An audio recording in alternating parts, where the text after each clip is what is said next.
போலீஸையே கொல்ற அளவு வளர்ந்துட்டீங்க. எல்லாத்துக்கும் இன்னியோட ஒரு முடிவு வச்சிருவோம். அவங்க மொத்தமே நான் முடிக்கிறேன்.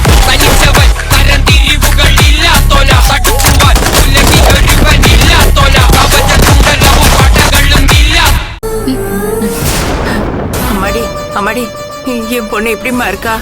நல்லா இருக்காள? சொல்றேம்மா. பிளட் அரேஞ்ச் பண்ணியாச்சா? இன்னும் வரல. ஆனா யாரையாவது கூட்டிட்டு வருவாங்க. நீங்க ஆபரேஷனுக்கு ரெடி பண்ண சொல்லுங்க. அவங்களுக்கு பிளட் ரொம்ப ஹெவியா லாஸ் ஆயிருக்கு. இந்த கண்டிஷன்ல ஆபரேஷன் பண்ண மாட்டாங்க. நீங்க கால் பண்ணி பிளட் அரேஞ்ச் பண்ணிட்டாங்களான்னு கேளுங்க மேம். எப்படியும் கிடைச்சிடும். சீக்கிரம் பண்ணுடி.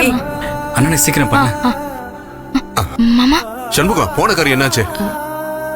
என்ன சண்முகம், யாரையும் கூட்டிட்டு வரலையா? வினோத் என்னாச்சு? மாப்பிள்ள என்னாச்சு மாப்பிள்ள? நான் எவ்வளவோ முயற்சி பண்ணி பார்த்துட்டேன். எனக்கு தெரிஞ்சவங்க எல்லாம் மகாவுக்கு ரத்தம் கொடுக்க தாராளமா முன்வரன்னு சொல்றாங்க. ஆனா யாரும் மகாவுக்கு இருக்கிற அந்த பிளட் குரூப் உள்ளவங்க இல்ல. எனக்கு என்ன பண்றதுன்னே தெரியல. ஆமா பெரியப்பா, திருமச்சனும் வேற ஃபோன் பண்ணல. நாங்களும் எவ்வளவோ ட்ரை பண்ணி பார்த்துட்டோம். இது ரேர் குரூப்ங்கிறதுனால எங்கேயுமே கிடைக்கவே இல்லை. ஐயோ கடவுளே, இப்ப நான் என்ன பண்ணுவேன்? எங்களை இப்படி நிர்கதியா நிக்க வச்சிட்டியே. சம்மந்தி அழாதீங்க. அதான் திரு போயிருக்கார்ல, நிச்சயம் ஏற்பாடு பண்ணுவாங்க. கொஞ்சம் பொறுமையா இருங்க. என்னம்மா எங்கேயும் பிளட் கிடைக்கலையா? சிஸ்டர், நாங்க எங்க சைடு எவ்வளவோ முயற்சி பண்ணிட்டு இருக்கோம். அவங்க வரத்துக்குள்ள நீங்க உங்க பக்கம் ஏதாவது கொஞ்சம் முயற்சி பண்ணி பாருங்களேன். அம்மா, எங்க சைட் கிடைச்சிருந்தா உங்களை நாங்க இவ்வளவு பிரஷர் பண்ணவே மாட்டோம். இது ரொம்ப ரேரான பிளட் குரூப்மா, அதனாலதான் கேக்குறோம்.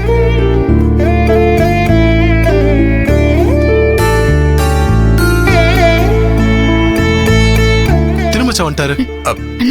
மாப்பிள கிடைச்சதா? மாப்பிள மாமா, நான் எவ்வளவோ ட்ரை பண்ணி பார்த்துட்டேன். அந்த பிளட் குரூப் எங்கேயுமே கிடைக்கல. திருமாப்பிளையும் போன இடத்துல பிளட் கிடைக்கலன்னு சொல்றாரு. இப்ப என்ன பண்றது? ஐயோ கடவுள் ஏன் இப்படி நம்மள சோதிக்கிறாரு?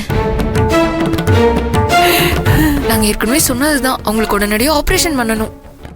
இல்லனா அவங்க உயிருக்கே ஆபத்தாயிடும். ப்ளீஸ் சிஸ்டர், இன்னும் கொஞ்சம் டைம் கொடுங்க. நாங்க எப்படியாவது பிளட்டை ரெடி பண்ணிடுறோம். எங்க அக்காவை அது வரைக்கும் கொஞ்சம் பத்திரமா பாத்துக்கோங்க. சார், டாக்டரை பாருங்க.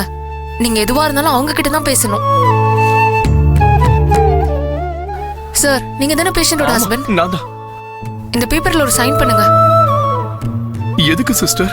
சார், பேஷண்டோட நிலைமையை எடுத்து சொல்லிட்டோம். பிளட் அரேஞ்ச் பண்ணி கொடுத்தாதான் அடுத்து எங்களால ஏதாவது பண்ண முடியும். அதோட பேஷண்ட்டுக்கு ஏதாவது ஆச்சுன்னா ஹாஸ்பிட்டல் பொறுப்பு இல்லைன்னு நீங்க சைன் பண்ணணும் சார்.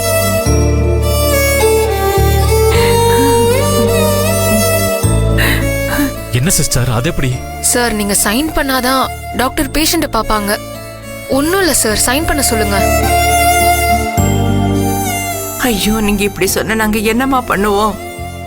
எங்களுக்கு எங்க பொண்ணு உயிரோட வேணும். இப்ப ஒவ்வொரு பிள்ளைங்களையா பறி கொடுத்துட்டு நான் தான் உயிரோட இருக்கேன். ஐயோ கடவுளே, ஏன் உயிர் எடுத்துட்டு என் பிள்ளைங்க உயிரெல்லாம் கொடுத்துட்டேன்? உங்க நிலைமை எனக்கு புரியுதுமா.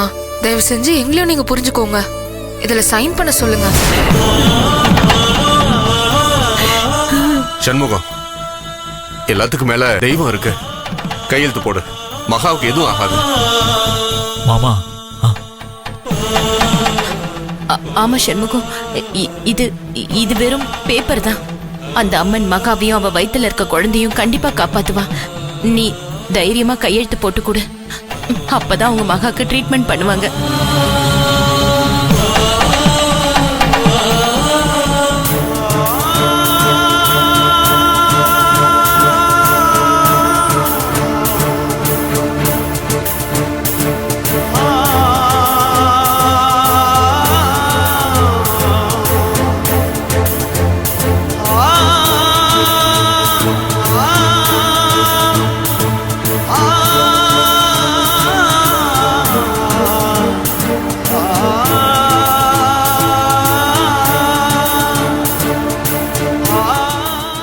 சம்பந்தி, எனக்கு இப்ப ஒண்ணுமே புரியல. நாம யார்கிட்ட போய் எப்படி உதவி கேட்கறது? அந்த கடவுளை நம்பி போனதுக்கு இப்படி ஒரு துரோகத்தை பண்ணிடுச்சு. அழாதீங்க சம்பந்தி. என்னங்க, நீங்க வேற எங்கேயாவது முயற்சி பண்ணி பாருங்களேன். சரி. நீ வேகமா போ கீர்த்தி. வரேன் போ. வா. பெரியப்பா நான் போய் மறுபடியும் ட்ரை பண்ணி பார்க்கறேன். சரி நீ நீயும் போய் பாரு. பாரு. ஆ